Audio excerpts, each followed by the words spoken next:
आपका बहुत-बहुत शुक्रिया प्रणति ये पॉडकास्ट जॉइन करने के लिए। ये मेरा पहला हिंदी फर्स्ट पॉडकास्ट है। Thanks to you, I am getting this opportunity not just कि मैं अपने भाषा को एक्सप्लोर कर सकूँ बट आल्सो कि मैं इतने टैलेंटेड इंसान को इंटरव्यू कर सकूँ। So thank you once again.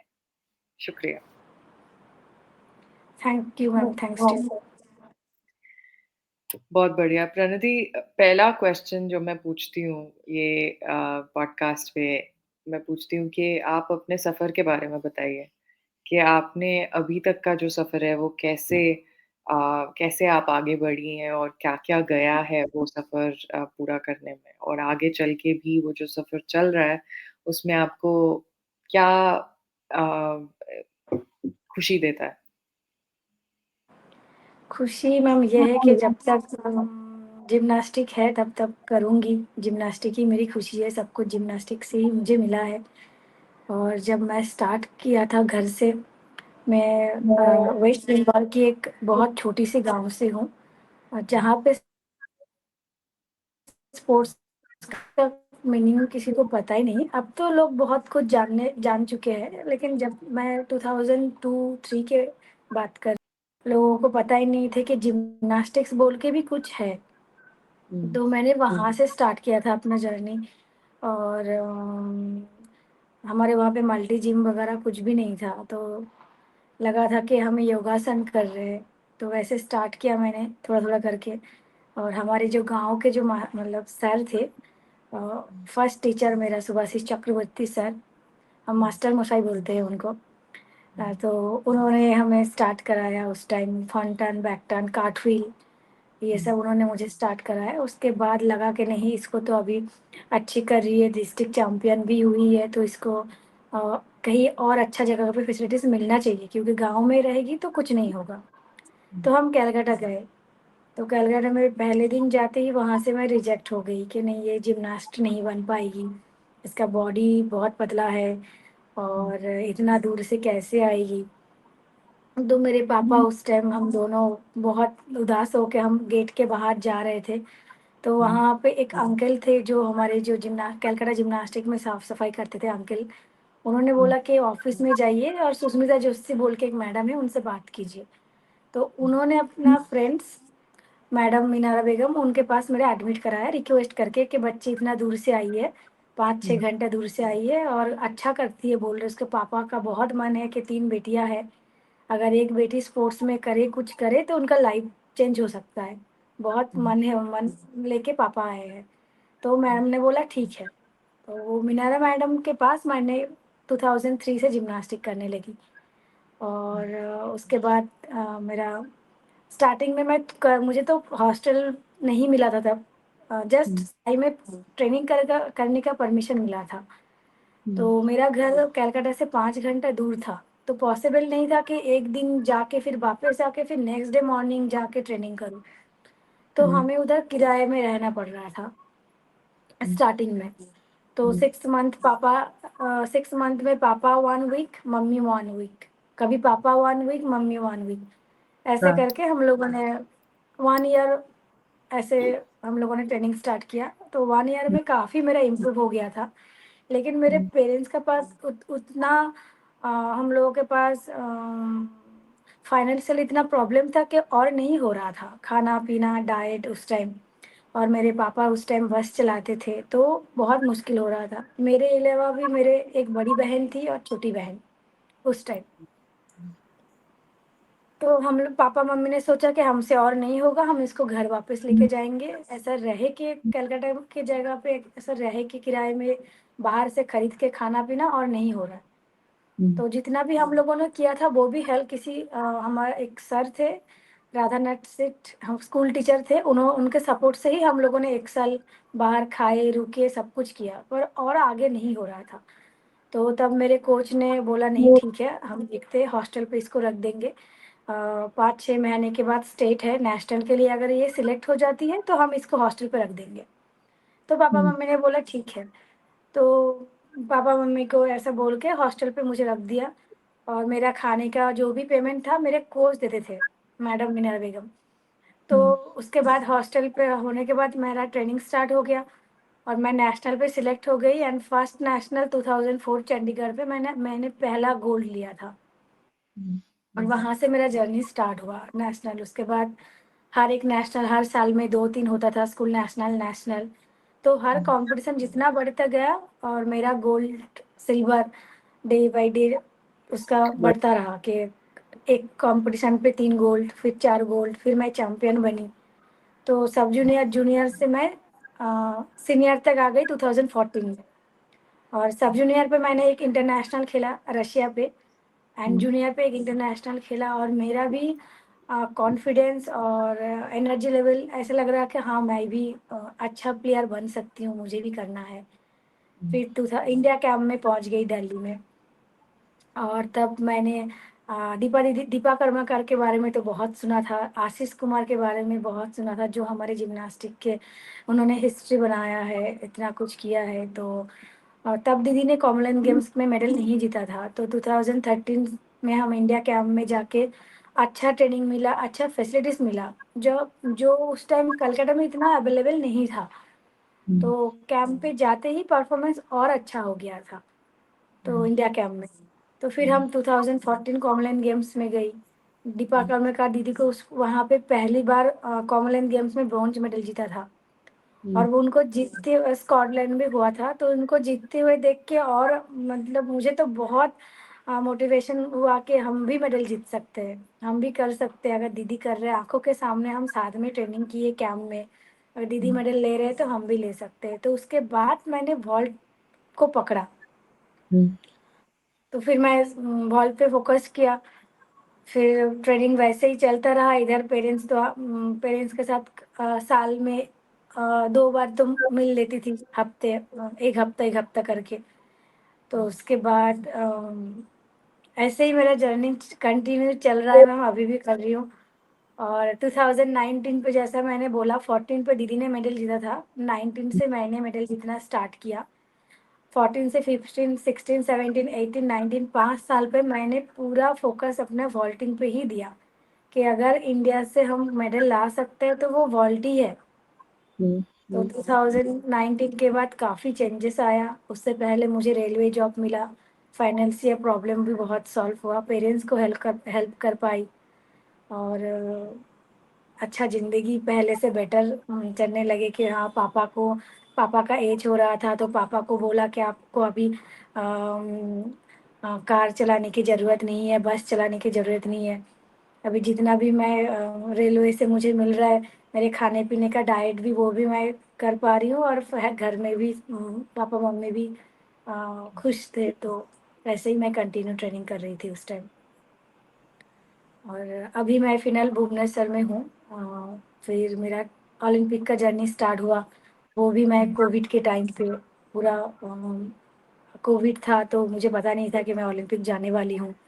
तो मैं 7 to 8 मंथ पूरा घर में थी और मैंने पहले ही बताया मेरे घर के साइड में पूरा गाँव है, जो एक मल्टी जिम भी नहीं है।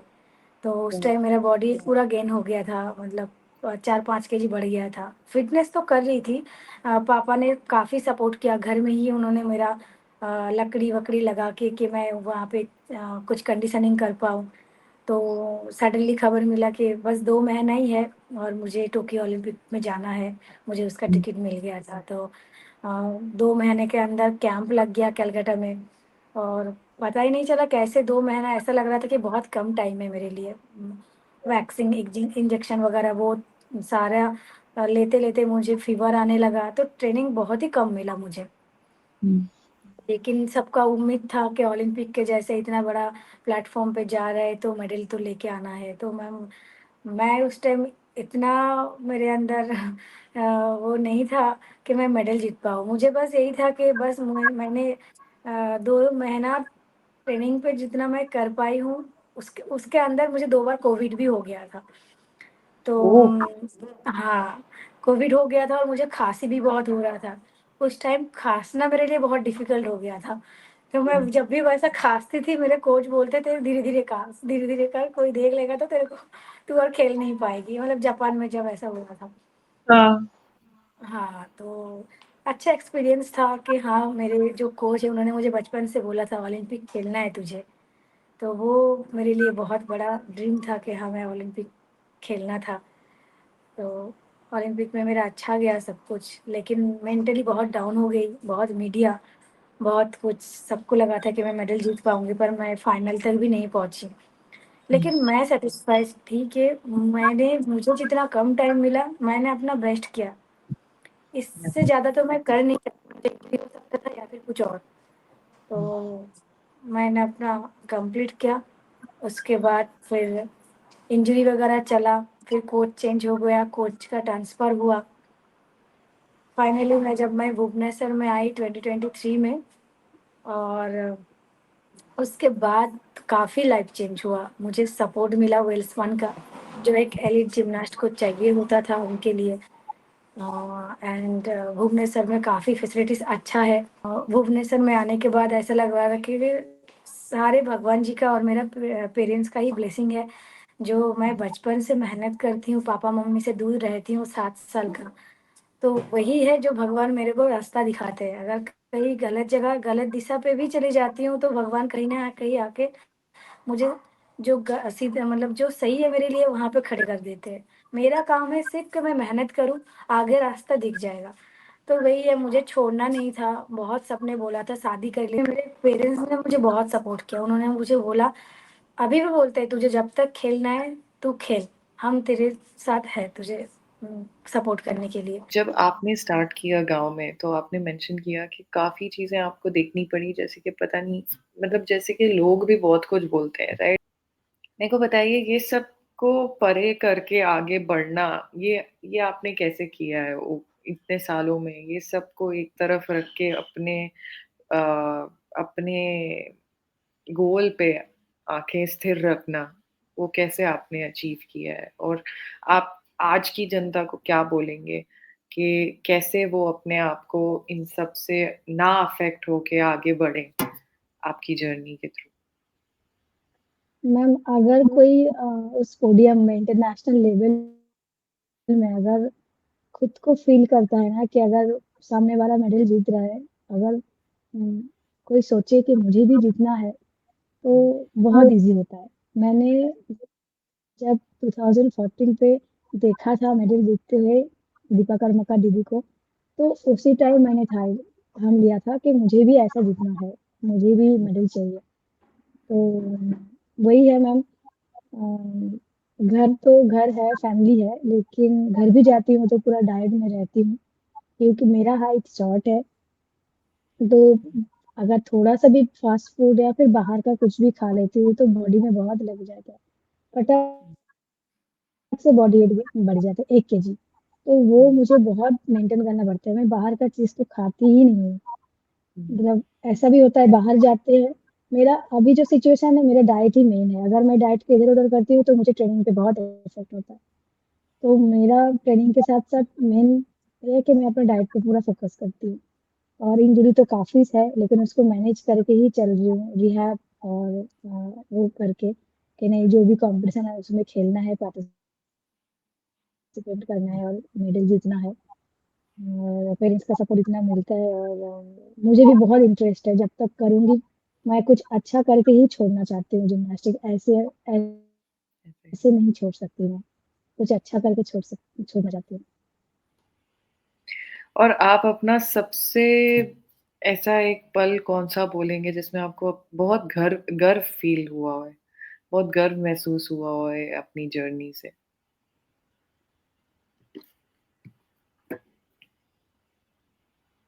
जब मैंने फर्स्ट मेडल जीता था मैम 2019 पे मेरा पहला इंटरनेशनल मेडल था। हुँ, हुँ, मुझे बहुत अच्छा लगा था कि हाँ, मेरा फर्स्ट मेडल है। तब लगा था कि ये तो एक है, अब हाँ, एक मेडल से बहुत मेडल लाना है मेरे को अभी। हाँ, हाँ। और इतना सब जो एक जिम्नास्टिक्स में वो ग्राउंड पे होना, इतने लोगों के सामने होना, फिर उसके बाद वो जीत भी जाना और फिर उसके बाद और लोगों के सामने आना और वो चीज़ के बाहर के साथ आप कैसे डील करते हो? ये स्पोर्ट ने क्या सिखाया आपको लाइफ़ के बारे में? मैम स्पोर्ट्स ने तो यही सिखाया है कि जब तक जिम्नास्टिक्स में हूँ मैं, तब तक ऐसा है कि मैं अभी पहले दिन जैसे थी, मैं जिस तरह से स्टार्ट करूँ, जिस तरह से मैं ट्रेनिंग कर रही हूँ, अभी भी वैसा हूँ, मैं कुछ भी नहीं किया मैम अचीव। जब खेलूँगी कुछ इरादा के साथ ही करूँगी कि हाँ, कुछ करना है इसलिए मैं कर रही हूँ। ऐसा नहीं कि मैं कुछ मेडल जीत चुकी हूँ और आगे ऐसा नहीं है, ऐसा बिल्कुल नहीं है। जब भी कुछ कॉम्पिटिशन रहता है, मैं यही सोचती हूँ मैं अपना बेस्ट दूँ। ऑब्वियसली मेडल का तो होप रहता ही है, हर कॉम्पिटिशन से पहले हम कुछ गोल बनाते हैं, बिना गोल का तो हम ट्रेनिंग नहीं कर सकते। लेकिन अगर गोल पे कभी-कभी ऐसा होता है कि वो गोल पे जैसे कहीं पे हम मेडल कॉम्पिटिशन पे जाते हैं, मेडल नहीं मिलता है। ठीक है, मेडल नहीं मिला है, कोई बात नहीं। नेक्स्ट कॉम्पिटिशन का तैयारी करेंगे, एक कॉम्पिटिशन में नहीं आया तो क्या हुआ। तो जिम्नास्टिक्स से मैंने यही सीखा कि हारना जीतना तो रहता ही है, लेकिन खुद को हारना नहीं चाहिए कि फिर से मौका मिलेगा और फिर से हम चाहे तो और मेहनत करके जीत सकते हैं। ये बात सही। और आपकी प्रिपरेशन के बारे में आपने डाइट के बारे में बताया, बट और क्या-क्या जाता है तैयारी करने में, जो लोगों को दिखता नहीं है बट एक्चुअली पार्ट इसका एक हिस्सा तो आपने कवर किया है अपनी जर्नी में भी। बट मेरे को ऐसा कुछ मतलब ऐसे वो क्या हिस्सा है, वो मेडल तक पहुँचने का जो लोगों को दिखता नहीं है या लोग उसको उतना वैल्यू नहीं करते हैं, उसके बारे में कुछ बताइए? मैम मेरा जब भी कुछ कॉम्पिटिशन आने वाला होता है, तो मोस्टली मैं 3 महीने पहले से पूरा डाइट में आ जाती हूँ और पूरा ही डाइट में आ जाती हूँ। मैं बाहर नहीं जाती सैटरडे, संडे। अगर कहीं बाहर जाती भी हूँ, तो सैटरडे को जाती हूँ क्योंकि संडे मुझे फुल रेस्ट चाहिए होता है। संडे फुल रेस्ट लूँगी तो मंडे से मेरा ट्रेनिंग अच्छा होगा। अगर मंडे में संडे अगर मैं बाहर घूमती रहूँगी या फिर ऐसे ही बाहर जाती रहूँगी, तो मेरा बॉडी टायर्ड हो जाएगा, मैं मंडे ट्रेनिंग नहीं कर पाऊँगी अच्छे से। हुँ, तो मोस्टली मैम मैं ये नहीं बोल रही हूँ कि मैंने सैक्रिफाइस किया है इसलिए, नहीं मुझे अच्छा भी लगता है। अगर इंटरनेशनल लेवल पे जाके अगर वो मेडल मुझे मिलता है, तो उसके लिए मैं कुछ भी कर सकती हूँ। डाइट क्या, डाइट तो बहुत छोटी-सी बात है मैम। हुँ, और मैं पूरा टाइम पे खाना खाती हूँ, अपना ट्रेनिंग करती हूँ, जो कोच बोलते हैं वो करती हूँ, कभी-कभी उससे ज़्यादा कभी-कभी सर को लगता है कि ट्रेनिंग आपके लिए इतना है, पर मुझे सैटिस्फैक्शन नहीं होता है, मुझे लगता है नहीं, मुझे थोड़ा-सा और करना चाहिए। तो मैं फिटनेस वगैरह कर लेती हूँ, अपने एक्सरसाइज वगैरह ज़्यादा, क्योंकि जितना भी एज एक टाइम के बाद जिम्नास्टिक के लिए 30 साल बहुत होता है इंडिया में। तो हुँ, मुझे उस परफॉर्मेंस को अ, बना के रखने के लिए एक्सरसाइज ज़्यादा करना पड़ता है, क्योंकि मेरा एज अभी 18-19 अभी 20 जैसा नहीं है। बच्चे जो हुँ, कर सकते वो नहीं मैं कर सकती। अगर वो 50 कर सकते हैं तो मैं 50 नहीं कर सकती। तो कुछ चीज़ें अगर वो किसी जगह पे वो 50 करे तो मुझे वो 100 करना चाहिए। अगर कुछ हुँ, चीज़ें वो 5 कर रहे हैं, तो मुझे वो 2 करना चाहिए, क्योंकि डिपेंड करता है मेरा इंजरी, मेरा स्ट्रेंथ। तो ऐसा नहीं है कि कुछ भी कराओ, कुछ भी नहीं। मेरा ट्रेनिंग प्लानिंग पूरा अलग है और मैं हुँ, उसको ही मेंटेन करती हूँ, वही शेड्यूल फॉलो करती हूँ। और बस मुझे रिहैब वगैरह चाहिए होता है ज़्यादा। रिहैब के बिना मैं बिल्कुल ट्रेनिंग नहीं कर पाती हूँ। हर रोज़ मैं रिहैब करती हूँ, मेरा दोनों एंकल, एल्बो इंजरी है। तो रिहैब के बिना और रिकवरी के बिना मेरा ट्रेनिंग बहुत मुश्किल होता है। वो सब कुछ मुझे यहाँ मिल जाता है और टाइम पे खाने के बाद टाइम पे सो भी जाती हूँ, वरना सुबह उठ के ट्रेनिंग करना बहुत मुश्किल होता है। अगर मैं 10:30 तक नहीं सोती हूँ, तो सुबह उठ के 5 बजे बहुत मुश्किल होता है, आँख नहीं खुलता है। तो ये मैं बहुत मेंटेन करती हूँ कि ये 3 चीज़ें बहुत इम्पोर्टेंट है कि टाइम पे खाना, सोना और डिसिप्लिन बहुत ज़्यादा इम्पोर्टेंट है। और मैं कोशिश करती हूँ कि 30 साल की हूँ या मैं 35 इयर्स की हूँ, मैं एज़ ए मेरे कोच जब भी मैं फील्ड में जाती हूँ, मैं बच्चा ही हूँ। मुझे वो मानना ही है, मुझे ज़्यादा सीनियरिटी नहीं दिखाना है, मुझे पसंद भी नहीं है। हुँ, मैं मेरे यहाँ पे जो भी कोच है, मेरे जो पर्सनल कोच, उनको छोड़ के सारे कोच मेरे से छोटे हैं। लेकिन वो है तो मेरे कोच, मेरे से 5 साल छोटे हैं, कोई 4 साल छोटे हैं, लेकिन वो है मेरे कोच। तो मुझे उनको रिस्पेक्ट देना वो मेरा फ़र्ज़ है। तो मैं उनको जाती हूँ, गुड मॉर्निंग विश करती हूँ, हर चीज़ उनको बोल के करती हूँ, हर चीज़ उनको पूछ के करती हूँ। तो मुझे खुशी मिलती है ये चीज़ों से। हुँ। तो इस तरह से मैं अपना ट्रेनिंग करके फिर मैं कॉम्पिटिशन खेलने के लिए जाती हूँ और एवरी टूर्नामेंट से पहले। और जो सही कोच है, उसके बारे में आपने क्या जाना है? मतलब वो सही कोच मिलना, वो कितनी बड़ी बात है और कैसे कोई समझ सकता है कि ये मेरे कोच हैं और ये इनके साथ मैं आगे बढ़ूँगी? मैम मेरा कोच काफ़ी चेंज हुआ है। मैंने जो मेरा पहला कोच था मैंने 19 इयर्स उनके पास किया। उन्होंने मुझे अपना बेटी के जैसे पाला पूरा। मतलब जब उनके पास थी मैं कलकत्ता में, तो पूरा फैमिली के जैसे उन्होंने मेरा ट्यूशन से लेके मेरा दुर्गा पूजा में मुझे नया ड्रेस देना, सब कुछ वही उनको ही रिस्पॉन्सिबल उन्होंने पूरा मम्मी के जैसा मुझे मुझे देखा और मुझे पूरा बेटी के जैसा पाला। लेकिन एक टाइम ऐसा आया जो उनका रिटायर हो गया हुँ, और सभी जानते हैं रिटायर हो जाने के बाद हमें कोच चेंज करना ही पड़ता है। हुँ, तो तब मैं ओलंपियन भी नहीं थी, मैं ओलंपिक नहीं खेली थी, मैं एक सिंपल लड़की थी। तो मेरे लिए कोई अपने रिटायर कोच को क्यों लाएँगे? तो मुझे कोच चेंज करना पड़ा। तो कोच चेंज किया, तब भी लाइफ में बहुत आया, तो मेरा हाथ में कुछ भी नहीं था। तो कोच चेंज करने के बाद सेकंड कोच आया, डिफ़िकल्ट था उस टाइम कि अगर एक कोच के साथ वो बॉन्ड हो जाता है, लगाव हो जाता है। वो हुँ, मेरे लेडी कोच था, तो जब मेरा कोच चेंज हुआ, तो वो जेंट्स हुँ, कोच थे। तो कोई प्रॉब्लम नहीं था, मेरा दिमाग में यही था कि मुझे कुछ अच्छा करना है। मैंने हुँ, किया और मैं आगे कर सकती हूँ। तो सेकंड कोच जो था, उनके पास मैं ज़्यादा दिन नहीं किया, 1 डेढ़ साल ही किया है। उनके पास मेरा काफ़ी एक्सपीरियंस रहा। मुझे बहुत अच्छा लगा उनके पास ट्रेनिंग करके। फिर वो कोच का ट्रांसफ़र हो जाने के बाद फिर मैं दिल्ली में चली गई, वहाँ पे 1 साल ट्रेनिंग किया, रोहित जायसवाल भैया के पास। वहाँ पे उनके पास करने के बाद मैंने फिर से एक सेकंड इंटरनेशनल मेडल जीता और उनसे मैंने बहुत कुछ सीखा। उन्होंने मुझे हमेशा आज भी मुझे बोलते हैं कि जब भी मैं मेडल जीतती हूँ, उन्होंने मुझे हमेशा बोलता है, "तुम जैसी हो वैसे ही रहना, कुछ चेंजेस मत लाना अपने अंदर। सबसे जैसे बात करते हो वैसे ही बात करना, वैसे ही रहना।" ये मुझे बहुत अच्छा लगता है, जैसे मेरे पेरेंट्स बोलते हैं और वो भैया भी बोलते हैं, तो मुझे वो अगर मैं कुछ ऊँच-नीच करूँ, मेडल मिल गया, हाँ, मैं तो अभी ये वो एटीट्यूड मेरे अंदर ना आए, तो वो मेरे को बीच-बीच में टोकते रहते हैं, "तुम जैसे हो वैसे ही रहना।"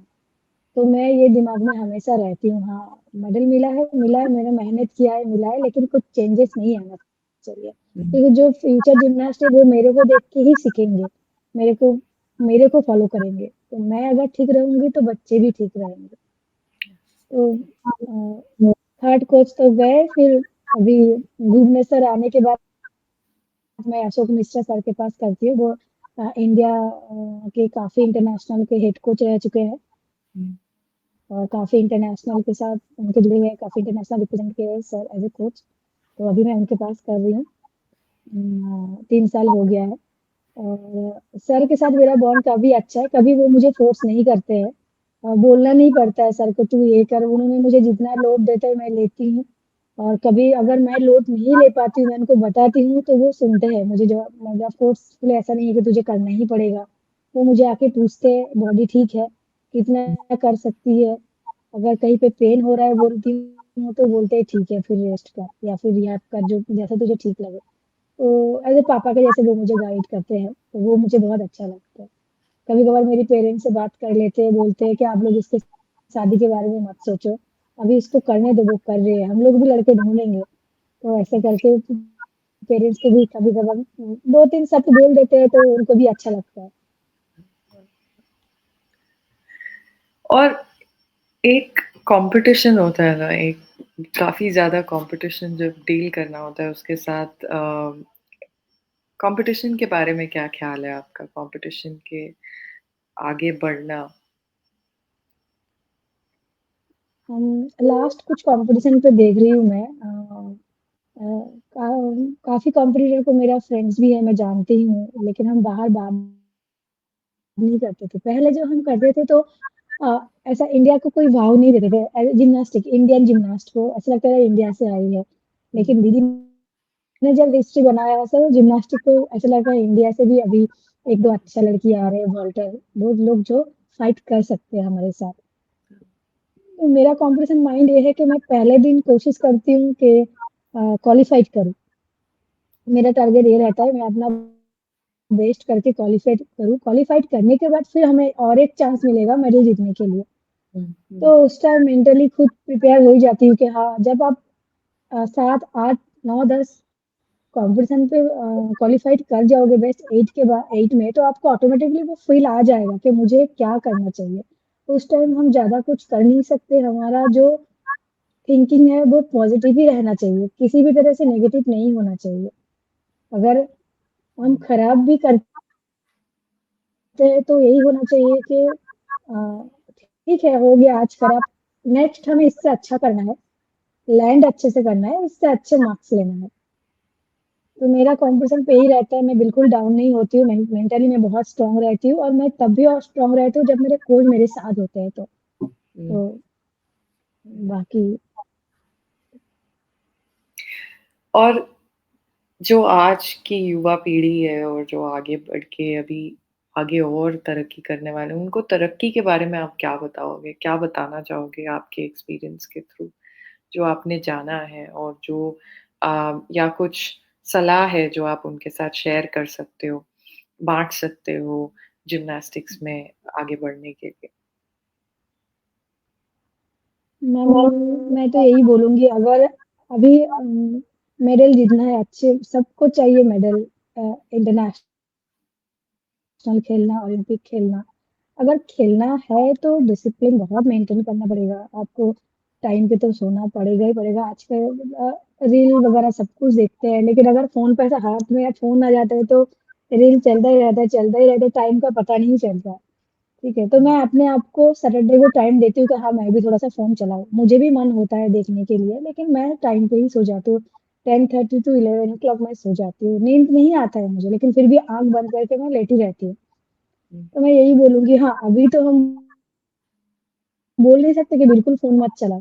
फ़ोन के बिना तो कोई अगर फ़ोन चलाना ही है तो अच्छी चीज़ें देखना चाहिए कि हमारा कहाँ पे फ़ॉल हो रहा है। ट्रेनिंग करते वक़्त हमें अपना वीडियो बनाना चाहिए कि हमने वीडियो में जो मेरा ट्रेनिंग था मैंने कहाँ गलती किया। तो हुँ, अच्छी चीज़ों को देखने से हमें ही हेल्प मिलेगा, हुँ, हम आगे बढ़ सकते हैं। हम अपने अपने लिए ही कर रहे हैं, किसी के लिए नहीं करना। यस। तो वही है मैम कि खाना-पीना भी बच्चे अगर आइसक्रीम दे हम जिम्नास्ट हैं, हमें बॉडी वेट बहुत मेंटेन करना पड़ता है क्योंकि हमारा ड्रेसेस है ही ऐसा। हुँ, तो वो हम फैटी दिखेंगे तो वो अच्छा नहीं लगेगा। तो चॉकलेट आइसक्रीम सभी सबको पसंद है, लेकिन बहुत कम लोग हैं होते हैं कि आँखों के सामने होते हुए भी उसको नहीं खाते हैं। अगर वो लाइफ में सैक्रिफाइस कर लेंगे, तो बहुत आगे बढ़ सकते हैं।